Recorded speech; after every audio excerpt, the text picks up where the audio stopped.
As you can see in Joe's plaque up here, as you read along, Joe's had many accomplishments. He played 3 varsity sports, and he also participated in golf in the spring sometimes, because I think he done playing baseball after his sophomore and junior year, so he went out for golf. And if you go out to, if you read the paper on Sunday morning, you always see him in the sweeps, and he's always winning. I don't know if he's winning any money, but he always wins the sweeps. He was in the class of '77, and he got a full ride to the University of Virginia, played 3 years on the varsity there, and from there on, and he also wrestled 2 years, which most big universities you're not going to do. And I was lucky enough, he wrestled a couple times, was on TV, and of course he wasn't in the greatest shape then because he was about 260 or 255 then. When I had him, he was 205, and he stalled a lot, I noticed out there, because he was just trying to find some way to weasel his way into a win because he knew he wasn't in shape for wrestling at that point. Joe, I watched it on TV. I got pictures of him.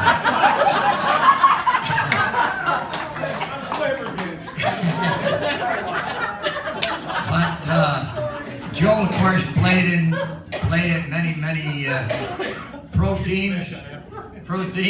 You can rebuttal it.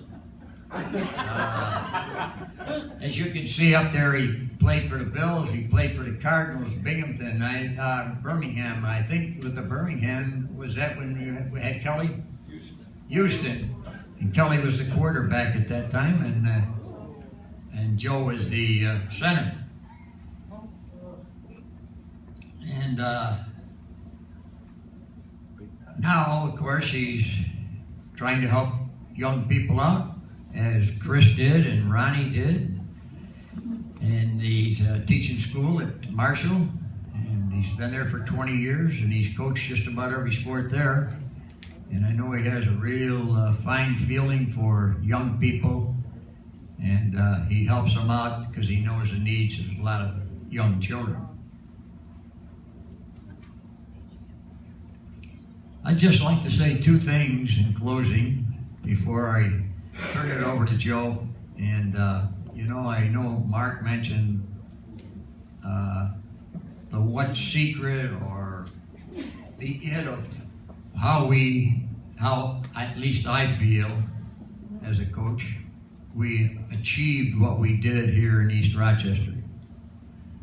And I'll tell you, I mentioned earlier that no school was even close to our size. But nobody even came close to our work ethic. Nobody came close to our work ethic. Anybody that went in the service, I don't care if they went in the Marine Corps or any place else, they said, Coach, nothing was as tough as your practices. And I believe in 2 things. And I want to go back to Joe for 1 second. You know, we went to church before every game. And it was great to see people like Joe up there as an old altar server at 8 o'clock Mass before a football game. Here's your big, huge center, and he's up there serving. And everybody went to church. I didn't make it mandatory. He wouldn't have played.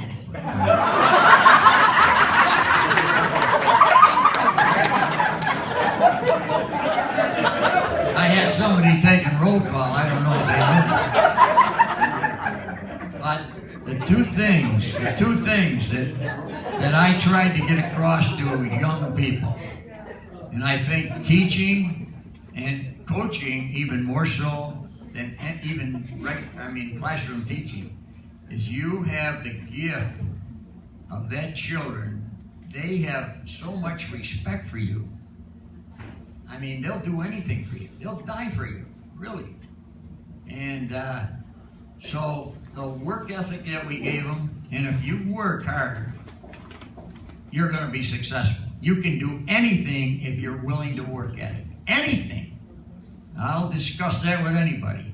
If you work hard enough, you can do anything you want to do. And I believe that.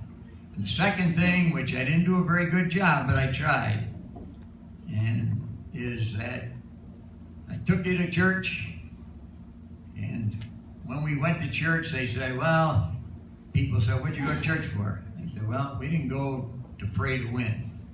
We went to pray to play our very best and pray that nobody got hurt on either team. But in the back of my mind, I also prayed that they would also put that guy first. And if they put that guy first, you can't lose. Okay? So those are the two things I want to bring across. In relationship to Joe, Joe was a hell of a center. Never had a bad snap. And you know, I don't know how many times he snapped the ball, but he never had a bad snap. And I had some great centers at the school. Billy Connell's here. Danny Bates is here. I can only think of 2 bad snaps in the history of all the years I coached there. One was Mike Tucker against the East Ridge team, and one was Antonelli, where he snapped the ball over the extra point guy, and Derry Becker damn near got killed, and I dragged Antonelli off the field by the face mask. But one last thing. We ran the dive play. We ran the belly play.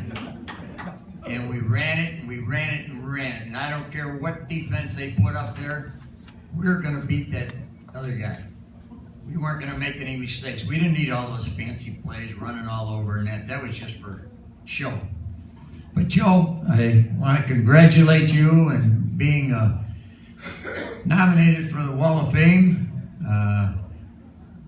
I'm sure you got some things to say. I don't want to rebuttal on your conditioning and wrestling. Thanks.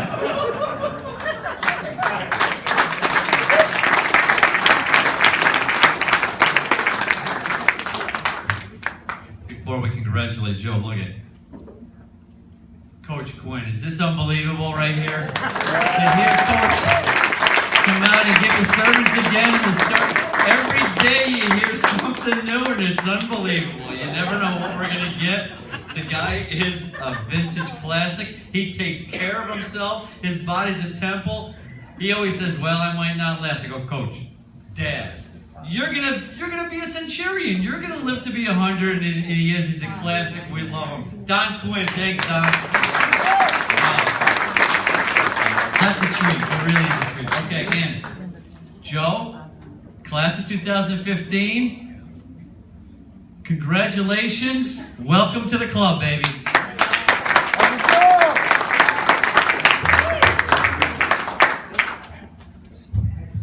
Well, I'm not going to be too long, believe it or not.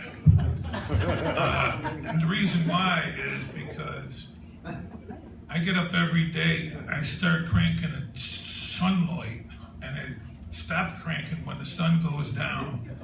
And that's when I start having a couple beers, about 8 or 9 o'clock at night. And I swore I wasn't going to have an ounce of alcohol till I got done with this speech, and I've had 7 Cokes, so I'm ready to do it fast.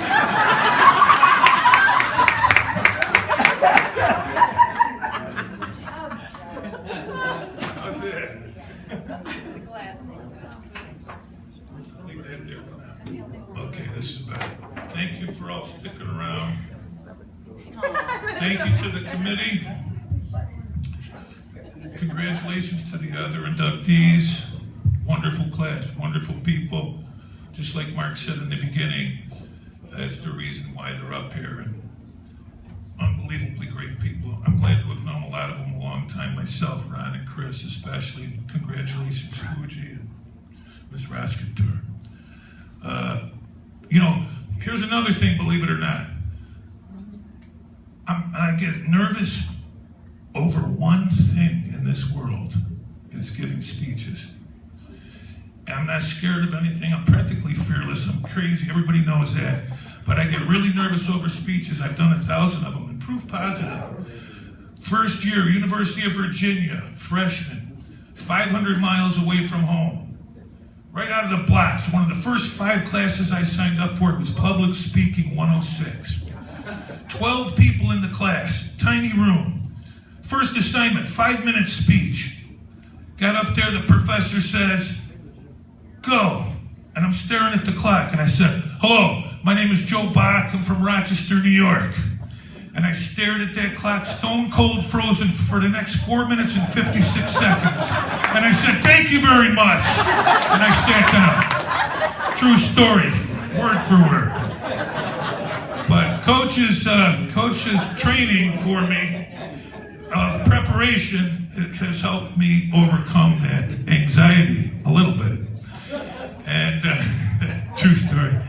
Anyhow, East Rochester, like everyone says, and everybody already knows, is a tremendously special place. When we grew up, just incredible. The leaders, the people.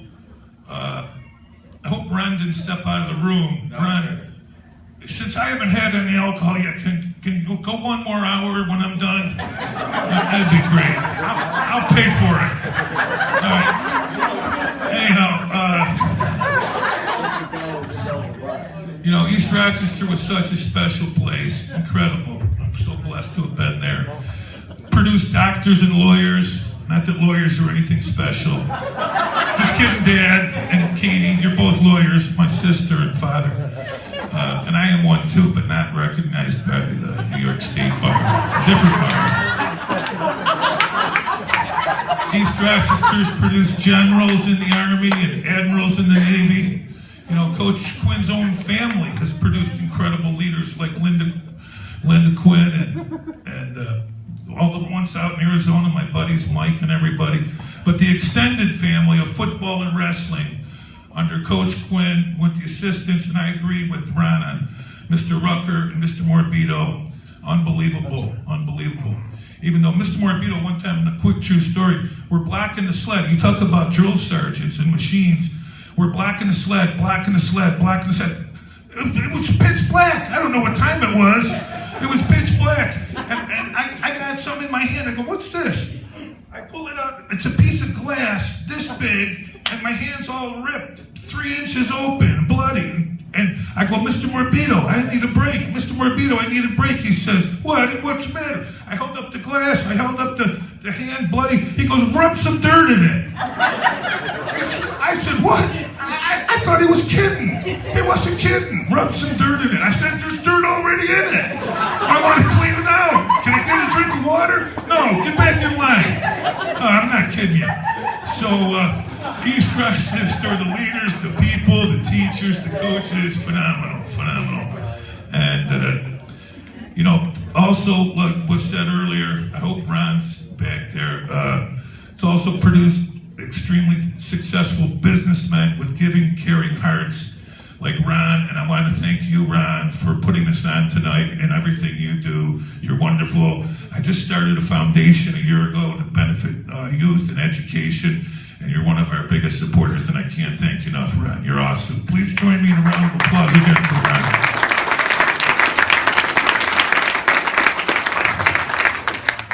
And, I want to thank my family and friends that were here. My daughter, Emily, who's 31 years old, was born in Houston. She's well-traveled. She's lives in New York City. I bought her a plane ticket a month ago, and it got canceled last night. I don't think I'm getting my money back, but that's okay. And she spent 6 hours going to LaGuardia yesterday, and I don't know what happened, but I'll find out tomorrow.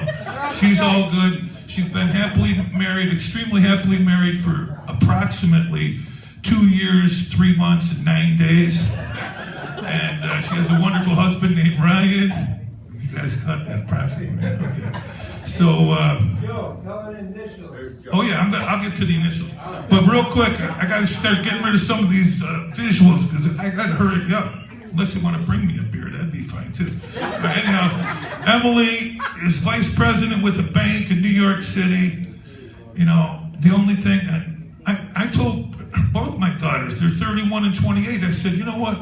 What is going on? Everybody's telling me how great grandparenting is. I'd love to find out. I had 2 kids by the age of 25, and I got 0 grandkids.